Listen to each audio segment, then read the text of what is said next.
Serious, what businesses, or types of businesses, should stay closed indefinitely after everything resumes as normal?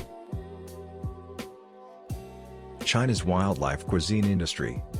They have prohibited the consumption of wild animals and included a crackdown on the illegal wildlife trade to protect public health. Right? They did it last time too. Hope this time it lasts. Yeah, but I don't think they're going to start regulating wet markets anytime soon. Were they on gutter oil? Like as if Western countries also don't eat wildlife like game animals. This type of thing could just as easily appear in a Western meat industry. We should shut it all down. So? Everyone should be veg, smiley face. I wouldn't go that far, but to be perfectly honest, if you gave me a choice between COVID-19 and beef-related prion disease, I would get on my knees and beg for COVID-19. I've been thinking about this. What if a coronavirus outbreak happened in American cattle, who have been fed antibiotics and drugs and such for generations? Would it be a supervirus? Yeah, it would be an antibiotic-resistant infection. Incredibly dangerous and hard to treat. No, because our farm animals don't hang out with bats and tigers. You know, other animals carry diseases too. All animals can. All of the companies that did it all to protect their employees because they couldn't afford it and couldn't handle it, or just straight up refused in an attempt to minimize their losses.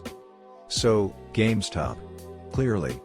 As an employee, who doesn't speak for the company, I've felt very well taken care of during this time. I'm not out of work, and I'm getting paid to sit in my store playing my Switch, and to top it all off I've received 2 weeks of extra vacation time, plus an addition to my benefits for this next month. It's actually pretty great, NGL. Nice try, GameStop board member. I'm on to you. Sweats in Reggie, currently working in this type of company. I'm glad I still have a paycheck right now, but I am not essential. I will be leaving this company as soon as more places open again that actually treated workers with respect during this. I feel there will be a lot of workers like me, 5+ years with the company, that will be looking for other work after this is over. It's insane. I'm glad for the income but not super thrilled about having to risk getting exposed and exposing others I know or else get fired. No extra pay or anything, just business as usual. We had a case at the company as well and still are open. They started doing temperature checks at the front door at the beginning of shift, but I'm skeptical they are accurate as mine and most others have been under 95 degrees each time. That sucks. We don't give the temperature checks, but we got offered an incentive. If we stay until the end of April we get a small bonus, and if we stay till the end of May we get another. These will be paid out at the end of the following month and you must be employed with them still at the time of payout. So basically I see it as a bribe stating I'll give you a bit more but only if you risk yourself and are successful not getting sick for the next few months. Mostly ones that were already struggling before the virus hit. They're basically taking this as the final nail in the coffin. Any specifics?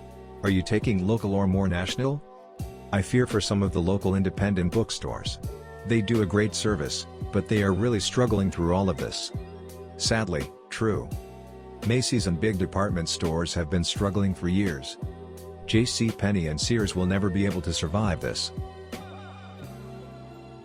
Sports Direct. I've been told about their treatment of staff, and it's truly awful. Not familiar with them. Could you elaborate? Horrible working conditions.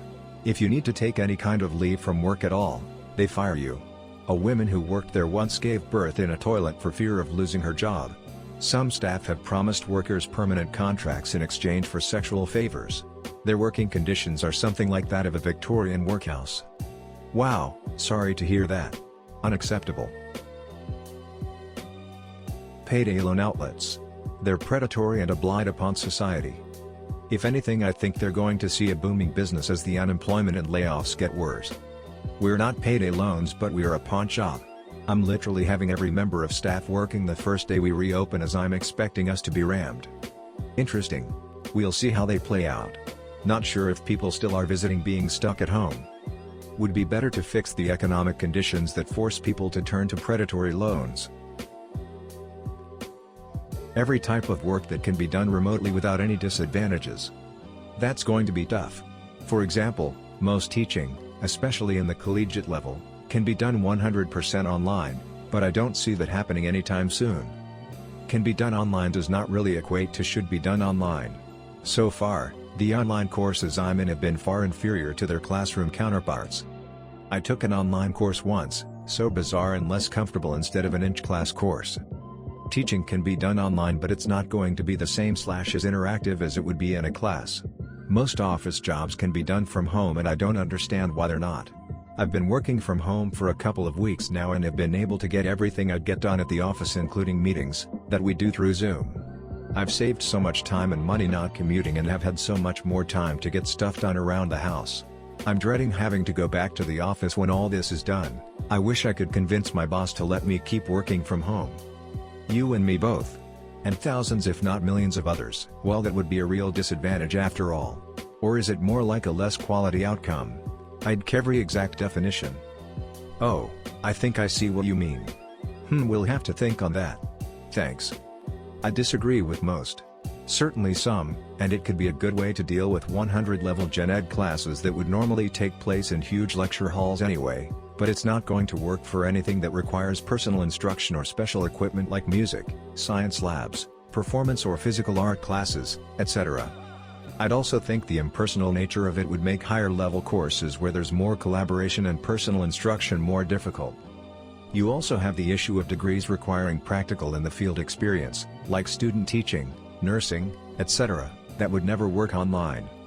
Yeah, sorry. Most may have been the wrong word choice. But in this context, I'd say over 50% of collegiate courses, across all levels, could be put 100% online if push come to shove. Not that I agree, but it's a reality. As an instructor myself, I prefer the blended approach. The excessive amounts of mattress warehouses. I'm looking forward to seeing GameStop go bankrupt in a few months.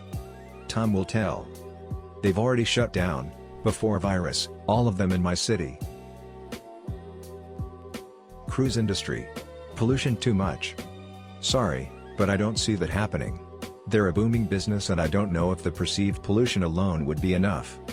The cruise industry has been dealing with the whole floating petri dish problem for years with at best limited success. It was a tough sell to say go on a cruise, you probably won't get violent stomach problems from norovirus, but now it's go on a cruise, you probably won't die from disease. Fair. I just don't see it happening. I mean, we have people that can't stay home. There will be people who still want to cruise. Or be quarantined on the ocean for a few weeks.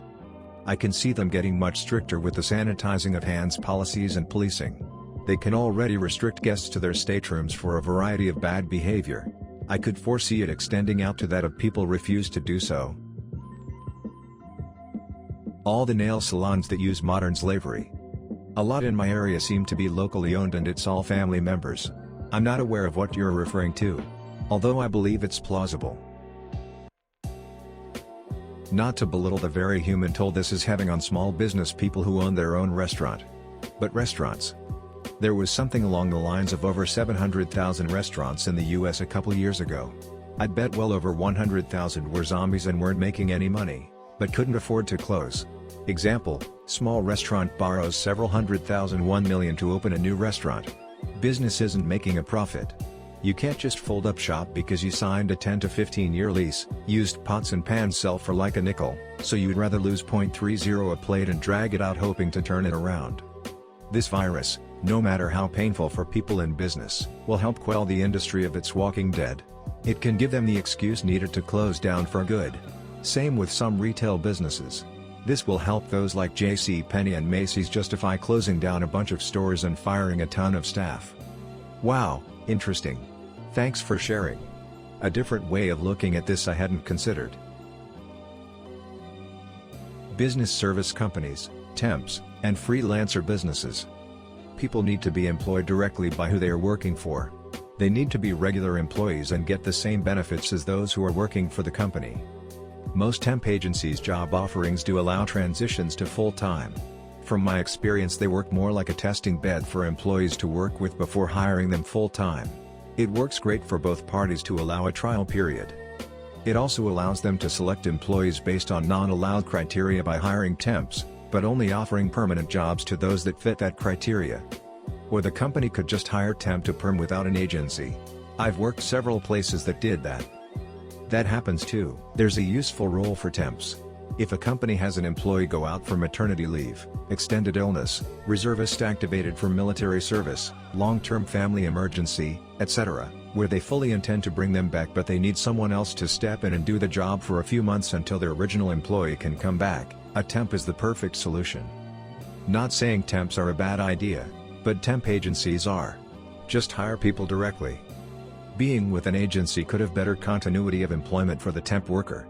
Instead of getting hired by a company to work for 2 months and then getting let go when the original employee comes back and then having to go job hunt again, the temp agency could already have another temp gig lined up for them.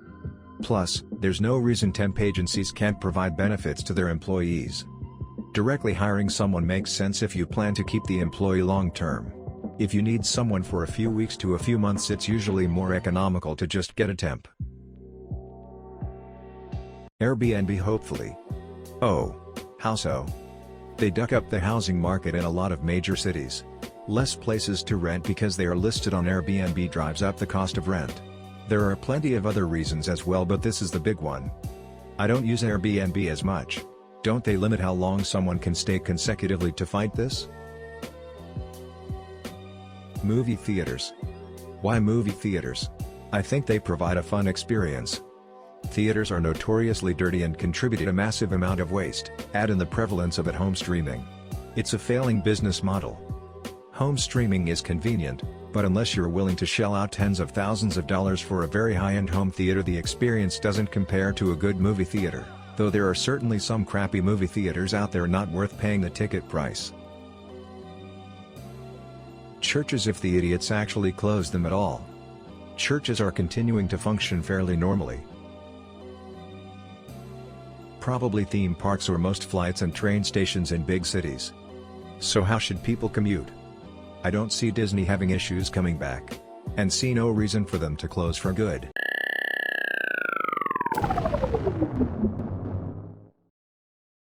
Thanks for watching. Please like and subscribe. I just want to make enough chicken nuggets that I can get a good boil like this one.